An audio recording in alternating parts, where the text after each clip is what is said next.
The iteration of assessments that exist after the STAR assessment, the thing that makes the most sense in my mind is a continuous formative digital assessment framework, and I'm happy to talk more about that as you all have questions. Thank you for your time. Is there any clarifying questions for the commissioner by any chance?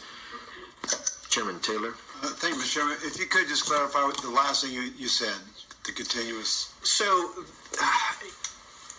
STAR is a summative assessment, and I have reason to believe that it is psychometrically sound on a summative basis for subject for a grade. There's ample research for us. But summative assessments come at the very end of the year, and the question is how much is that driving practice change in those classrooms?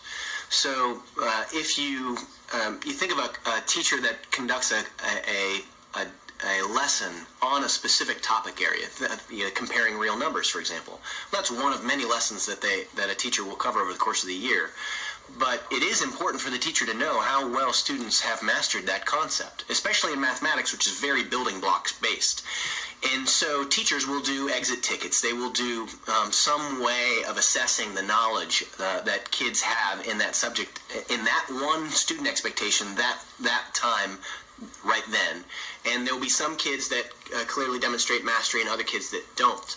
And so the formative assessment process will then identify which kids that the teacher needs to regroup with and fill in that before he or she moves on with the rest of the class into the next subject area. And so districts are providing this kind of formative assessment framework, but it's hit and miss, and districts are all trying to figure all this out all on their own. And perhaps a role for the state to help clarify instructional practice and clarify district level action is some sort of framework that makes that easier to do. And you can think of an exit ticket, and when an exit ticket is just a quick demonstration of understanding that happens at the end of a lesson. That can also be done, with computer-aided instruction. So some of you might be familiar with iStation, or some of you might be familiar with Reasoning Mind. And so Reasoning Mind it has built-in all-the-time assessments that are happening. It just happens, and and it's providing very specific formative feedback to the teacher on the kid's content knowledge and mastery in that one student expectation that day, right then and there for that child. And the teacher can make adjustments to that. So I can envision a world where you have a mechanism like that all year long happening in classrooms all over the state that are helping the teachers support knowledge mastery gains in the students, and that we at the state level just sort of plug in to pull out summative pictures of at the very end of the year. And so I know, like, the College Board is looking at doing this with AP assessments, where they build in digital assessments in the actual content delivery. So so think of not just digital textbooks, but digital textbooks that are linked to assessments that are happening on an ongoing basis.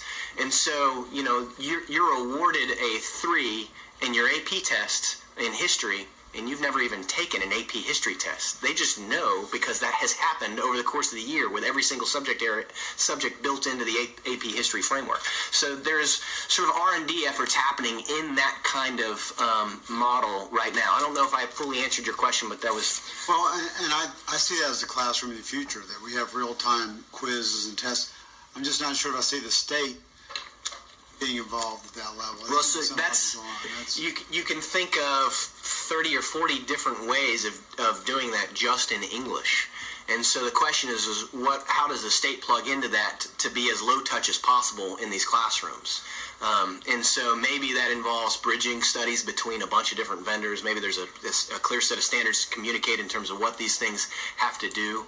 And so we can determine proficiency levels that are relatively equated between these systems. And the state just asks for the data coming out of that, and that's used to build our picture of summative performance.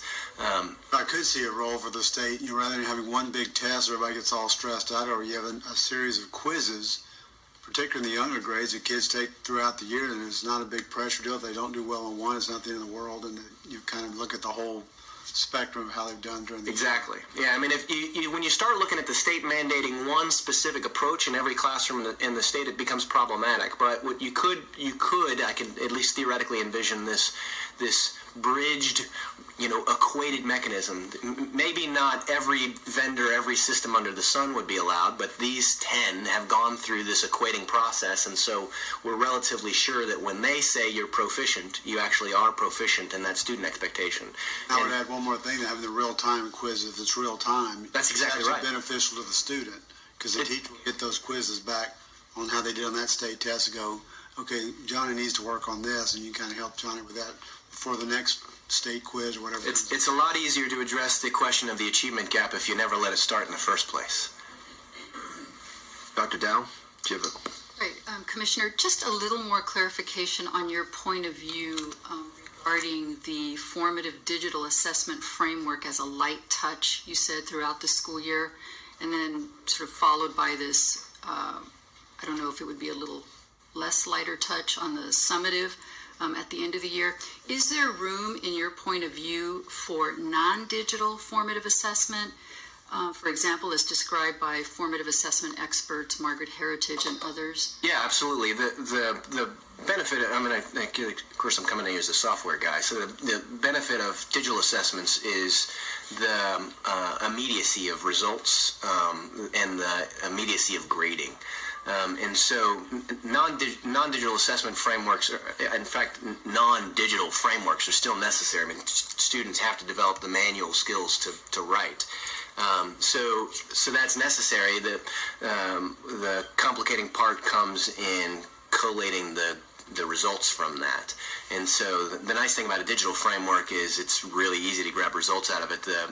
It's a more labor-intense process in a paper-based system. Doesn't mean you shouldn't have it, because there will be students for whom you will always need that, and there will be some subject areas for which you will always need that. But you just have to be thoughtful in the design approach to allow for that multivariated framework. Dr. Trevino, and then Commission members, we'll also have some time to come back with all the questions with all the panel members as well, too. But Dr. Trevino, go ahead. Sure. Just have a question. So with this digital framework that you're talking about. My parting comment has generated all of we the... didn't quite a mark. This would have the assumption that we would have broadband or some type of broadband throughout the state, every single district. Well, I think that's consistent with Dr. Dow's comments, right? So you'll have to have alternative frameworks. Obviously, we have as a major goal for the state broadband access in every classroom in the state, and we're working to sort of facilitate, and TEA is working to support that initiative. But that's far easier said than done, and I'm well aware of the technical implementation hurdles that classrooms face with access to that kind of technology. So you would need something beyond digital on a forever basis, even when the power goes out. So, but the technology advantages are too compelling that we shouldn't not allow it just because it's not available everywhere. My last point would be just budget issues. You know, districts are all on different budgets, and we would also have to determine what the cost would be for all our various districts. And you got a lot of districts that are there now and a lot of districts that are working to get there, but the cost is different. It's a lot more expensive in a rural environment to deploy broadband than it is in a high density environment. Thank you.